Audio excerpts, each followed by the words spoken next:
നമ്മുടെയൊക്കെ കാലത്ത് പഠിപ്പിച്ചിരുന്ന ടീച്ചർമാരുടെയൊക്കെ പേരുകൾ നമ്മൾ ഓർമ്മിക്കുകയാണെങ്കിൽ ശിവരാമൻ സാറ്, ജോർജ് സാറ്, അല്ലേ, ശിവൻകുട്ടി സാറ്, എന്താണ് പൊന്നമ്മ ടീച്ചർ, തങ്കമ്മ ടീച്ചർ, അല്ലെ, അങ്ങനെയാണ് നമ്മളുടെ ഓരോ ടീച്ചർമാരുടെയും ഒക്കെ പേരുകൾ നമ്മൾ മനസ്സിലാക്കുക.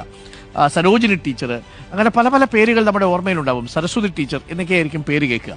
ഇപ്പോഴുള്ള ടീച്ചർമാരുടെയൊക്കെ പേര് ശ്രീജ, മായ, ഹേമ, അനിൽകുമാർ, അരവിന്ദ് എന്നൊക്കെ ആയിരിക്കും. അപ്പോൾ ഒരു തലമുറയിലെ അധ്യാപകരുടെ പേരുമാറ്റം നമ്മുടെ മനസ്സിലുണ്ട്. അവരെയൊക്കെ ഇപ്പോഴും നമ്മൾ ഓർമ്മിക്കുമ്പോൾ വളരെ സ്നേഹവാത്സല്യത്തോടു കൂടി നമ്മളെ കാണുന്നവരുണ്ട്. നമ്മളെ ഇങ്ങനെ ചേർത്ത് പിടിക്കും നമ്മുടെ അധ്യാപകർ. എപ്പോൾ ഏത് നിലകളിൽ നമ്മൾ എത്തിയാലും അവർക്കൊക്കെ നമ്മളിപ്പോഴും കുഞ്ഞാണ്. നിങ്ങൾ സ്കൂളിൽ ചെയ്ത കുസൃതിയൊക്കെ ആയിരിക്കും ഇവരുടെ മനസ്സിൽ എപ്പോഴും ഓർമ്മയിൽ ഉണ്ടാവുക.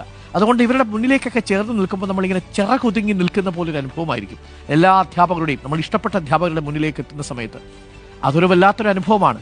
പ്രത്യേകിച്ച് രക്ഷിതാക്കളെക്കാൾ കൂടുതൽ സമയം നമ്മൾ അക്കാലത്ത് കണ്ടിരുന്നതും നമ്മുടെ അധ്യാപകരെയൊക്കെ ആയിരിക്കും.